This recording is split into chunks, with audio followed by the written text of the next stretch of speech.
안녕하세요. 행복하고 복된 안식일입니다. 예수님은 여러분을 진심으로 사랑하십니다. 아멘 소리가 좀 작은 것 같아요. 제가 아프리카에서 예수 우펜도 이게 스왈려거든요. 예수님은 당신을 사랑하십니다 라고 하면 교회가 떠나갈 정도로 아멘해요. 다시 한번 해보겠습니다. 예수님은 진정으로 여러분을 사랑하십니다. 아멘. 맞습니다. 아멘입니다. 하나님은 우리 모두를 마음을 다해서 사랑하십니다. 우리도 마음을 다하여 힘을 다하여 뜻을 다하여 하나님을 사랑하는 주님의 백성 되시기를 간절히 소원합니다.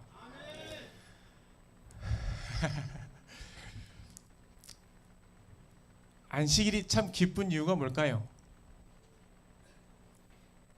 쉼의 날이기도 하지만 이날 교회에 오면 하나님의 말씀을 들을 수 있고 하나님과 좀 더 가까운 친밀한 관계를 만들 수 있기 때문이에요.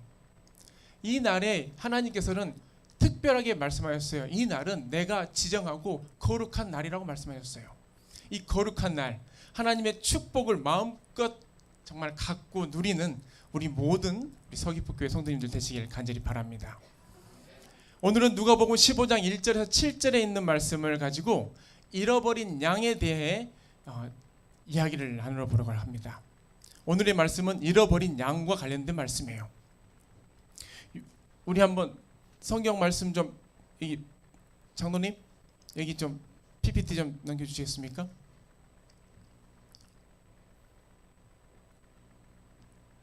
제게 안 뜬 것 같아요. 지금 화면 자체가 바뀌었습니다. 좀 바꿔주시면 감사하겠습니다. 제 파워포인트로 좀 연결해 주시면 감사하겠습니다.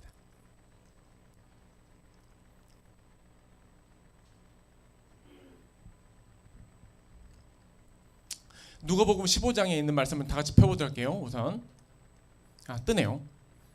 네, 누가복음 15장 1절에서 7절입니다. 제가 홀수절 첫 번째 절을 읽으면 그 다음 절을 우리 성도님들께서 읽어주시면 감사하겠습니다. 모든 세리와 죄인들이 말씀을 들으러 가까이 나오니 서기관들이 원망하여 가로되 이 사람이 죄인을 영접하고 음식을 같이 먹는다 하더라. 예수께서 저희에게 이 비유로 이르시되 너희 중에 어느 사람이 양 100마리가 있는데 그 중에 하나를 잃으면 99마리를 들에 두고 그 잃은 것을 찾도록 찾아다니지 아니하느냐.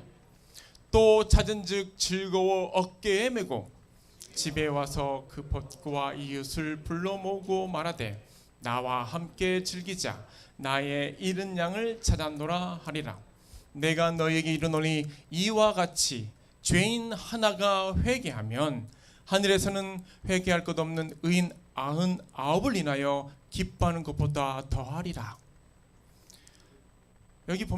여기 성경 내용에 보면 한 목자가 양 100마리를 키우는데 그 중에 양을 다 키우고 나서 다시 들을 가가지고 한번 보니까 세어봤어요. 세어봤더니만 몇 마리예요? 99마리 뿐인 거예요. 한 마리가 없는 것입니다. 근데 이 목자가 가만히 있지 않고 그 한 마리를 찾기 위해서 가요. 그러고 나서 찾습니다. 찾아서 그 어깨에 메고 집으로 돌아온 그는 친구들과 이웃들을 불러 잔치를 베풀어요. 이유는 잃은 양을 찾았다라는 이유예요. 이 본문을 좀 더 자세히 살펴보도록 하겠습니다. 여러분, 이곳에 모인 사람들의 특징이 누구죠? 세리와 죄인들입니다. 한마디로 죄인들이 모인 곳이에요. 이들이 예수님의 말씀을 듣기 위해 한 곳에 모였습니다. 이 세리와 죄인들이란 말을 하나로 묶으면 이 말은 곧 윤리와 이 업무상으로 패약한 이 사람들이에요. 돌이킬 수 없는 그런 사악한 사람들이 모인 거예요. 따지면 당시 이 가나안 갈린 농부들이 가장 두려워한 것은 로마 제국이 분봉왕으로부터 거두어들이는 세금이 20에서 40%였다고 그래요. 근데 이 엄청난 세금을 누가 중간에서 일을 봤어요?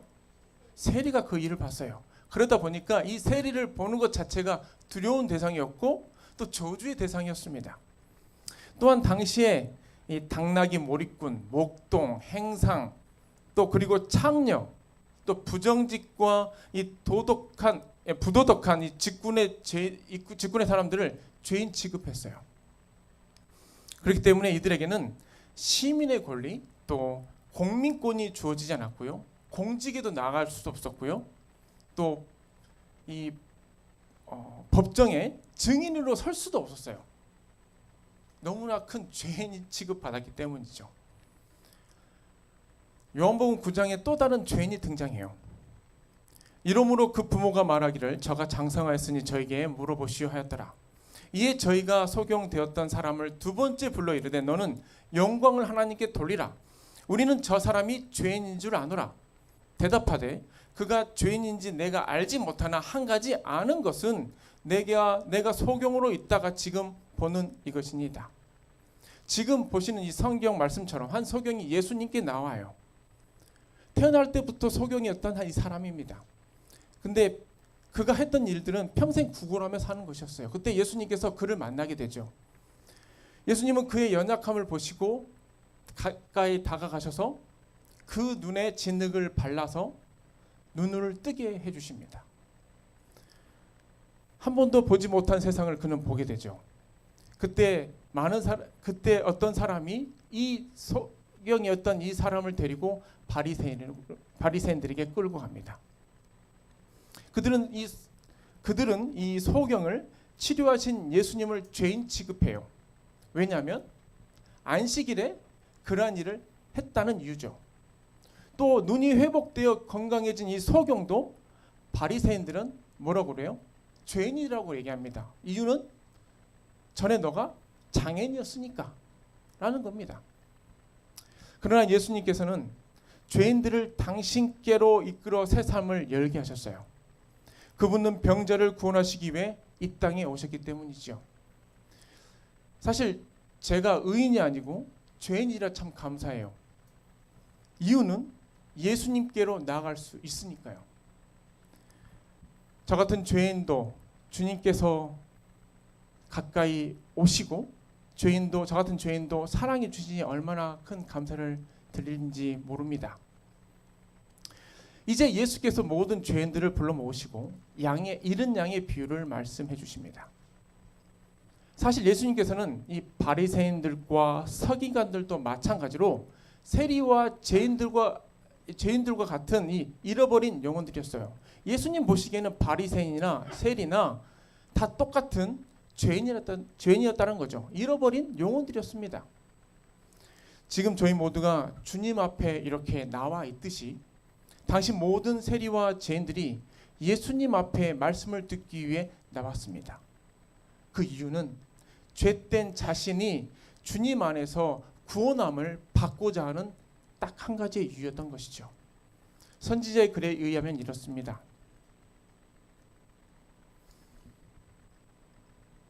예수께 나온 자들은 그분을 대할 때 저희들에게도 죄의 구렁텅이에서 헤어나올 수 있는 길이 있다는 것을 느끼게 되었다. 그들은 바리새인의 해박한 지식이 아닌 교회의 전통이 아닌 진실된 예수 그리스도의 말씀만이 자신들의 이 죄를 사해 줄 뿐만 아니라 가야 될 방향, 그 정도를 제시한다고 그들은 믿었어요. 또한 이 자신들의 어두운 길을 밝히 비춰줄 이 생명의 빛이신 예수 그리스도, 우리의 구주 되신 예수님을 통해서 회복과 구원의 길로 들어설 수 있다고 그들은 믿었던 것입니다. 그래서 그들이 다 같이 예수 그리스도께 나온 겁니다. 큰 죄에 빠진 다윗도 주님을 찾으면서 이렇게 말합니다. 잃은 양 같이 내가 유리하오니 주의 종을 찾으소서. 그렇다면 왜 성경은 이 양이라는 동물을 가지고 죄인의 모습을 말하고 있을까요? 우리는 양을 이렇게 그려볼 때 넓디 넓은 푸른 초원에 풀을 뜯고 있는 양을 이렇게 상상해 볼 수 있습니다. 이게 우리가 생각하는 양이 거하는 들판에서의 모습인 것 같아요. 그런데 이스라엘 땅은 거의 광야와 같아서요. 양이 먹을 풀들이 거의 없는 곳입니다. 풀 찾기가 참 어렵다고 합니다. 건기가 대부분이라서 웬만하면 풀 자라기도 전에 다 말라 버린대요. 우기철이 한 3개월 정도 되는데 이 3개월 정도밖에 되지 않다 보니까 비가 왔을 때는 풀이 어느 정도 자라다가 금방 다 말라 버리는 거예요. 그러다 보니 풀을 찾아 산빌탑도 가고 험지라도 마다하지 않고 긴 거리를 여행하는 것이 이 이스라엘 목자들의 일상이었습니다. 여러분, 요셉이 그 형들을 찾기 위해서 떠나갔던 모습을 우리가 기억하실 것입니다. 그는요, 헤브론이라는 곳에서부터 형들이 머물렀던 이 도단이라는 곳까지 가게 돼요. 그 거리가 90마일 정도 된다고 합니다. 킬로미터로 따지면 144km예요. 정말 멀죠? 그 먼 거리를 마다하지 않고 그들은 떠나갔어요. 이유는 뭘까요? 풀을 찾기 위해서요. 동물들이 마실 물을 찾기 위해서 그 먼 거리를 마다하지 않고 갔다는 거죠. 탄자니아에서도 마찬가지예요. 건기 때마다 목자들은 목이 마른 가축을 위해 많은 희생을 치릅니다. 이 사진에 보면 물이 없어서 소의 소변을 가지고 이 사람이 씻고 있는, 마사이가 씻고 있는 모습이에요. 이들은 소들을 키우는 데 있어서 10km 이상을 걷는 것이 당연한 일이에요. 물을 찾아 떠나는 거죠. 그리고 만약에 이 건기 때에 자신에게 물 한 그릇이 있으면 이 목자는 잠깐 자신의 목을 살짝 축이고 동물들에게 그 많은 물을 다 준다고 그래요. 왜냐하면 이 동물이 자식처럼 정말 귀한 재산이고 그 어떤 것보다 제일 중요하다고 여기기 때문입니다. 한번 양의 특징을 한번 보도록 하겠습니다. 여러분, 양은 어떤 짐승인 것 같습니까? 많은 사람들이 그래요. 목자들이 정말 까다로운 짐승이다라고 얘기를 한답니다. 첫 번째 특징으로는 겁이 많대요. 그리고 겁이 많다 보니까 무리를 지어 다닌다고 합니다. 또한 눈이 많이 나빠서 방향 감각이 일절 없다고 합니다. 그런데 그냥 따라가면 좋은데 고집 또한 무척 세대요. 눈도 잘 안 보이고 앞을 잘 모르면서 그저 쫓아만 가면 되는데 그냥 이렇게 무리지어 쫓아만 가도 되는데 자기 눈에 보이는 풀이 있거나 물이 있으면 그냥 글로 간답니다. 아무 생각 없이 그것만 보는 거예요. 말 그대로 다른 길로 자주 샌다는 것이지요. 그렇다 보니 자주 이 맹수나 또한 마주치는 위험에 그런 처하게 될 때가 참 많다고 합니다. 또한 좋은 풀과 독초를 구별하지 못해서 그냥 먹는데요. 독초를 먹고 시름시름 앓는 경우도 허다하다고 합니다. 세 번째로는 우리가 생각하기는 어디 양이 좀 온순한 것 같습니까? 많은 사람들이 양이 온순하다고 그러는데 숫양은 그렇지 않다고 그래요. 숫양을 영어로 말하면 램프라고 하는데 이 단어의 뜻은 뭐냐면 들이박다라는 뜻이에요. 숫양들은 서열을 가리기 위해 자기 영역을 지키기 위해 박치기를 자주 한다고 합니다. 문제는 목자에게도 그 박치기를 자주 하여 목자가 상하는 일도 여러 번 경험한다고 합니다. 또 양은 한번 제대로 뒤집히면 혼자서 일어서질 못한다고 합니다. 양이 비대해지면요, 어떤 문제가 생기냐면 이 비대해진 상태에서 뒤집어지면 발에 피가 돌지 않아서 일어서질 못한다고 그래요.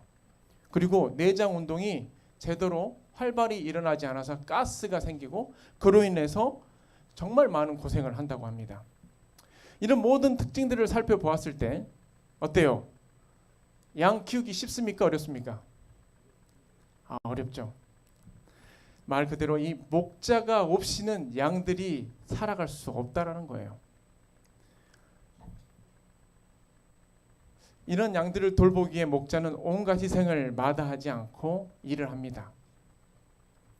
20세기 최고의 이 고고학적인 발견을 하였는데 그게 뭐냐면 이 이사야서가 수록된 책을 발견한 거예요. 사해사본이 발견된 곳이 이 쿰란이라는 동굴인데 1947년 한 낮에 어린 목동이 양을 이렇게 키우고 있었어요. 근데 본인의 양을 세워봤더니만 55마리 뿐인 거예요. 원래 한 마리가 더 있는데 그걸 놓쳐버린 겁니다. 그래서 그 양을 찾기 위해서 이 쿰란 동굴 근처까지 가게 되었고 거기서 동굴이 있길래 그 안에 돌을 하나 던졌다고 그래요. 돌을 던져서 보았는데 소리가 들리기를 쨍그랑 하는 소리가 나서 나중에 들어가서 보았고 그곳에서 사해사본을 발견하게 되었다고 그래요. 근데 이 어린 소년이 그렇게 중요하다고 생각하지 않아가지고 그것을 시장에다 그냥 내다 팔았다고 그러더라고요. 싼 값에. 아무튼 이 협곡까지 그가 내려갈 수밖에 없었던 이유는 양을 찾기 위함이었습니다. 목자는 어떤 상황이 이르러오더라도 양을 찾으러 간다는 거죠. 목자는 한 마리 양도 소중히 생각합니다. 목자는 만사를 제쳐놓고 그 한 마리를 찾기 위해 수십 킬로의 여정을 떠납니다.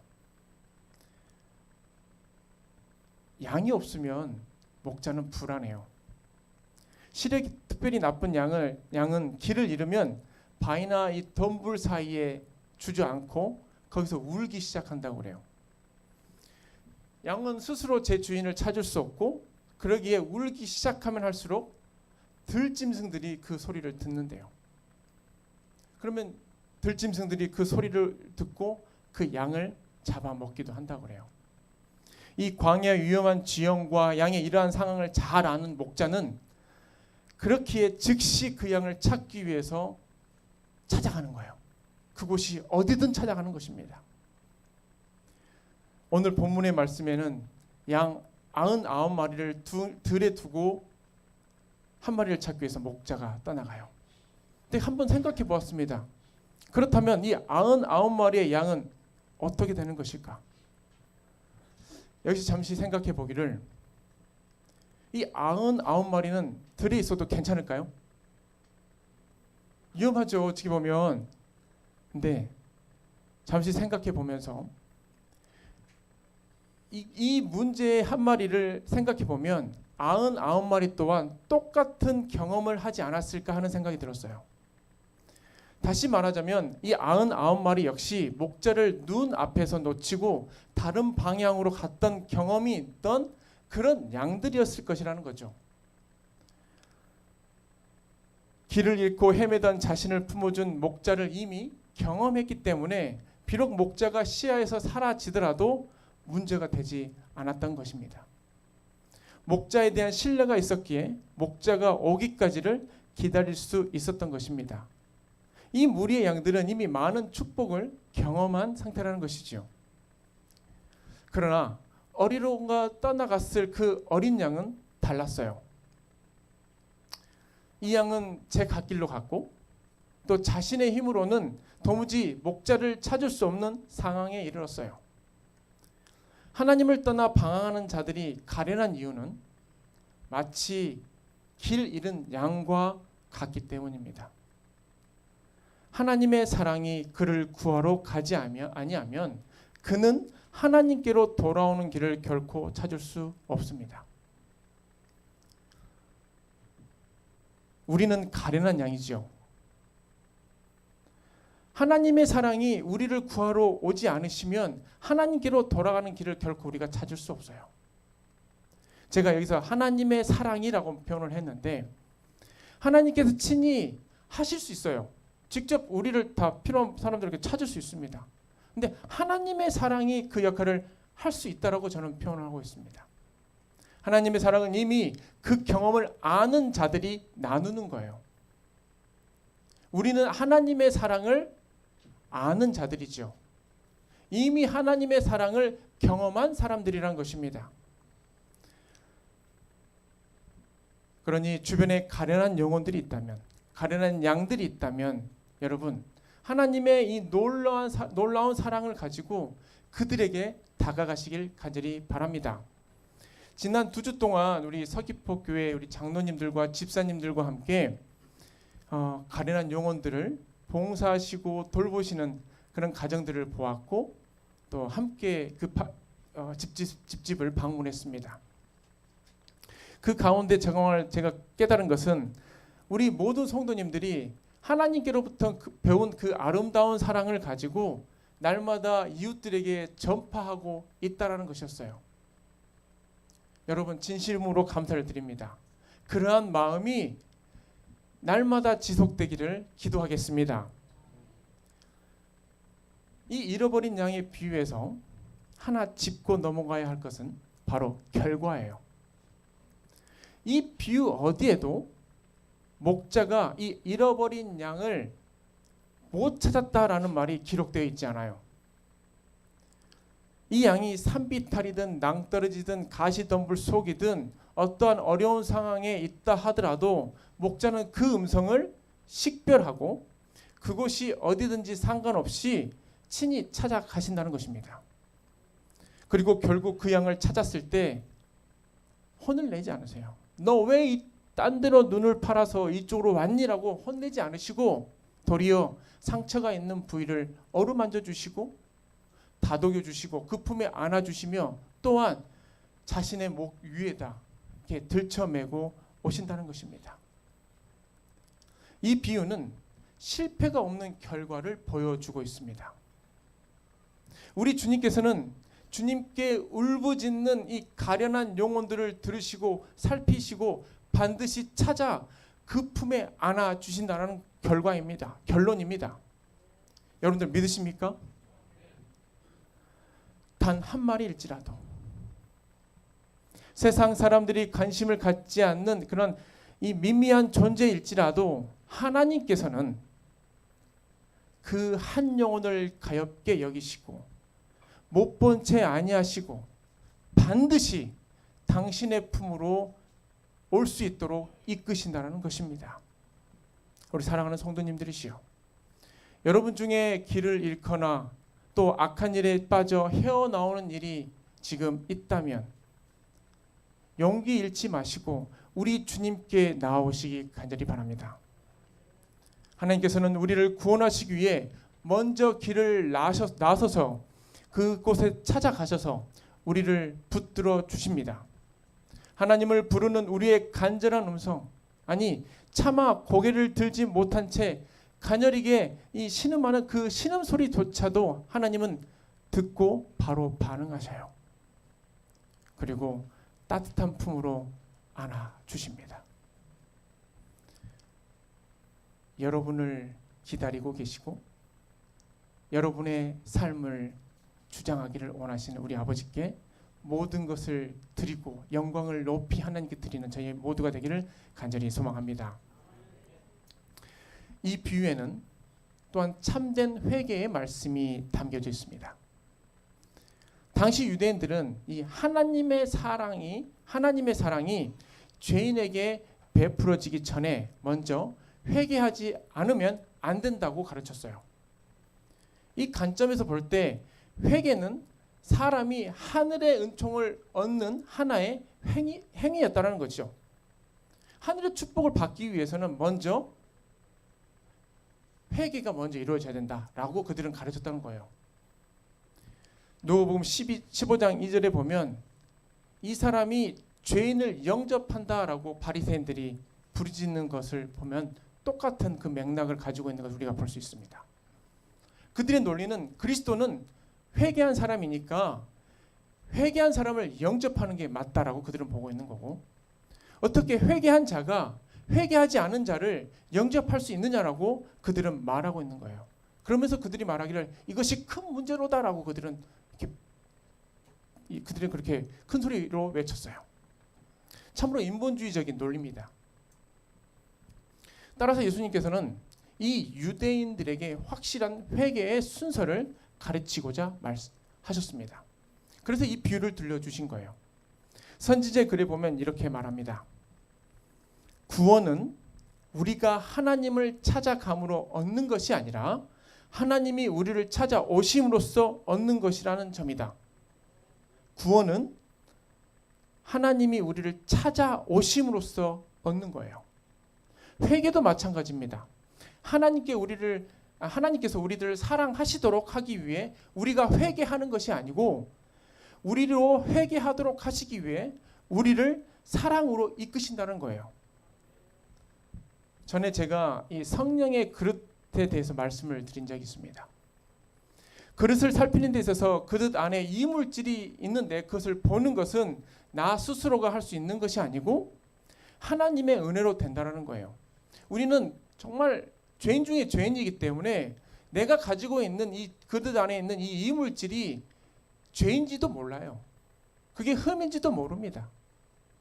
그런데 하나님의 사랑만이 그 안에 흠이라는 것을 알려주시는 거고 죄라는 것을 알려주신다는 겁니다.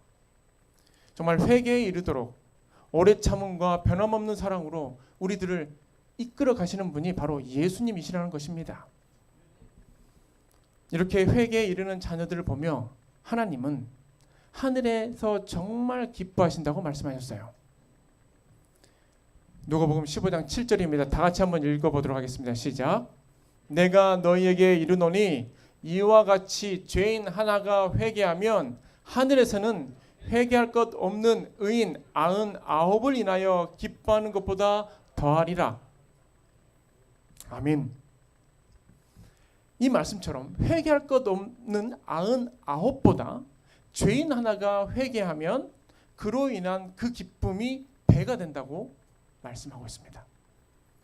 이 목자가 양을 찾아와 가지고 집에 들어와 그의 가족들과 이웃들과 친척들을 다 불러 모아서 찬양하고 기뻐합니다. 이 기쁨은 우리가 생각하는 그런 기쁨이 아니에요. 이것은 생활의 기쁨이 아닙니다. 아 좋아, 내가 오늘 공돈 생겼네. 와, 이게 아니에요. 헬라어로 이 기쁨이라는 단어가 카라라는 단어인데 이 기쁨은 눈물이 절로 나는 참된 기쁨을 말하고 있습니다. 세상에 그 무엇과도 바꿀 수 없는 그러한 기쁨을 표현하고 있는 거예요. 요한일서 4장에 보면 우리가 이것을 쓰면 우리의 기쁨이 충만케 하려 함이로다 라고 기록되어 있는데 여기서 쓰인 이 기쁨 역시 같은 의미를 두고 있어요. 요한일서 1장 3절에 보면은 어떤 기쁨이냐면 사귐에 관한 기쁨이 나와요. 누구와 누구의 사귐이에요. 즉 하나님과 아들 예수 그리스도와 더욱 각별히 깊은 관계로 맺어지는 그 사귐을 우리가 두었을 때 우리가 느끼는 그 참된 기쁨을 우리가 마음껏 볼 수 있고 느낀다는 것입니다. 이 기쁨은 단순한 이 지성적이고 인간적인 기쁨 너머의 것이라는 것이죠. 여러분, 성경 말씀에 항상 기뻐하라는 말씀이 어떤 의미일까요? 그냥 하하하하 호호하고 웃으라는 뜻일까요? 아니에요. 내 안에 예수 그리스도와 친밀한 관계로 인한 그런 기쁨을 날마다 가지라는 뜻입니다. 주 안에 있는 기쁨이고요. 이것은 믿음의 기쁨이고요. 성령이 우리 안에서 살아 숨쉰다라는 그러한 기쁨입니다. 즉 메시아적 기쁨이라는 것이죠. 저희가 이 아프리카에 있을 때 루안다의 의료 기관인 대학을 설립한다라는 저희가 소식을 들었어요. 그때 한창 이렇게 진행되고 있다라는 소식을 들었는데 이번 교과책 제일 뒤에 표지에 보면 루안다 이 키갈리에 의과 대학이 완전히 설립되었다는 이야기가 나오더라고요. 근데 그 실린 글이 저는 참 감동이 되어서 이 시간 같이 한번 나눠보려고 다시 이렇게 준비해 보았습니다. 제가 잠시 읽어드리도록 하겠습니다. 루안다에는 오랫동안 젊은이들이 의사와 간호사를 교육할 수 있는 의대를 개설하려는 욕구가 커지고 있었습니다. 이들은 병자를 치료할 수 있을 뿐만 아니라 명의이신 예수 그리스도의 발 앞으로 그들을 인도할 수 있을 것이었습니다. 지난번 13번째 안식일 학교 헌금 지원으로 르완다 수도인 이 키갈리 외곽의 중앙아프리카 삼육대학교 그 건물 안에 이 모양을 갖추게 되었습니다. 매일 300명 이상의 노동자들이 분주하게 벽을 세우고 지붕을 설치하고 바닥을 깔고 있었습니다. 그런데 땅땅거리는 이 망치 소리와 톱 소리가 아침 공기를 가리기 전에 그 거대한 건설 현장에서 찬양의 소리가 하늘 위로 올라 펴졌습니다. 무슨 일이 일어나고 있는 것일까요? 거기에는 노동자들이 몇몇 대학생들과 함께 하나님을 예배하는 것이었습니다. 많은 신학생들이 새로운 이 의과대학이 신설되는 것에 있어서 너무나 신이 나서 그 의대가 세워지기 전에 그들은 참을 수가 없어서 그곳에 참여하게 되었어요. 아침 일찍 가가지고 그들은 이 대학교가 의대가 개교하기 전부터 주님을 위한 영혼 구원 사업을 시작하고 싶었던 거예요. 그래서 그들은 매일 아침 찬미를 부르고 성경을 읽고 함께 기도하는데 그때 노동자들을 초대하기로 했습니다. 처음에는 이 소수의 인부들이 그곳에 참여해서 예배를 드렸대요. 그러나 시간이 지나면서 예배에 참여하는 인부들의 수는 점점 더 많아졌습니다. 학생들은 예수님에 대해 더 잘 알고 싶어 건설 노동자들을 학생들은 예수님에 대해 더 알고 싶어하는 이 건설 노동자들을 더 찾기 시작했어요. 그들은 인부들에게 이렇게 얘기했습니다. 상상이 되세요? 이 대학은 미래의 복원 지도자들을 위해 지어져서 그들이 영혼들을 그리스도께 이끌 수 있게 될 것입니다. 라고 그들은 고백했습니다. 노동자들은 그 의과대학의 목표에 대해 듣고 놀랐어요. 그들의 마음은 의대를 짓는 동안에도 예수께로 쏠렸습니다. 그들은 말씀을 듣기 위해 일찍 출근하기 시작했어요. 그들은 돈을 벌기 위해서뿐만 아니라 복음을 듣기 위해서도 그 건설 현장에 참 일찍 오게 되었어요. 마침 의과대학 건축이 완료되었고 르완다 대통령과 대총에 의해 그 학교가 개교되었습니다.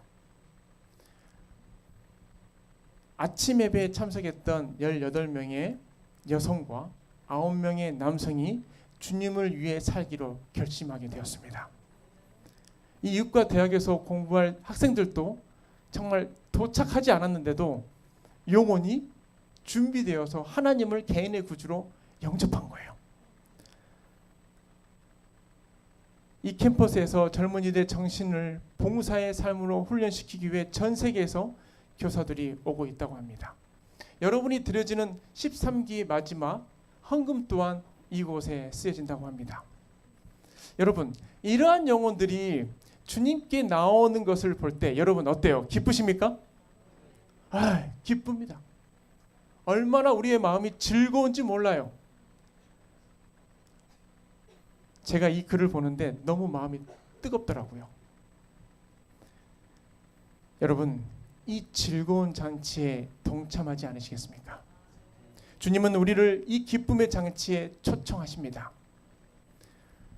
성경 말씀에 주인이 이르되 잘하였도다 착하고 충성된 종아, 네가 작은 일에 충성하였음에 내가 많은 것으로 내게 맡기리니 내 주인의 즐거움에 참여할지어다. 이 기쁨의 잔치에 참여하는 인생만이 복된 인생이 되는 것입니다. 잃은 자를 찾기 위해 하나님의 수고와 희생에 동참하는 저와 여러분 되기를 간절히 소망합니다. 이 세상에서 하나님과 동역한 사람들만이 죄인을 구원하기 위해 치른 이 아버지 하나님의 희생을 이해하게 되고 이 큰 기쁨의 잔치에 참여하게 될 특권을 누리게 된다는 것입니다. 이것은 죄를 한 번도 지어본 적이 없는 우주 거민들은 결코 모르는 일이에요. 그렇게 우리는 모세와 이 어린 양의 노래를 부를 수 있는 선택받은 사람들이라는 것입니다. 하늘 도성에 들어갈 때 여러분 한 사람 한 사람 그 머리에 아름다운 금 면류관을 씌워주시면서 우리 주님께서는 말씀하실 거예요. 잘하였도다 착하고 충성된 나의 딸아, 나의 아들아, 내 주인의 즐거움에 참여하거라. 이렇게 말씀하실 우리 주님, 배울 그날이 참으로 멀지 않습니다. 우리 마음을 다해서, 뜻을 다해서 하나님을 진정으로 사랑하고 그것을 나타내는 우리 모두가 되기를 간절히 소망하며 말씀 마치도록 하겠습니다.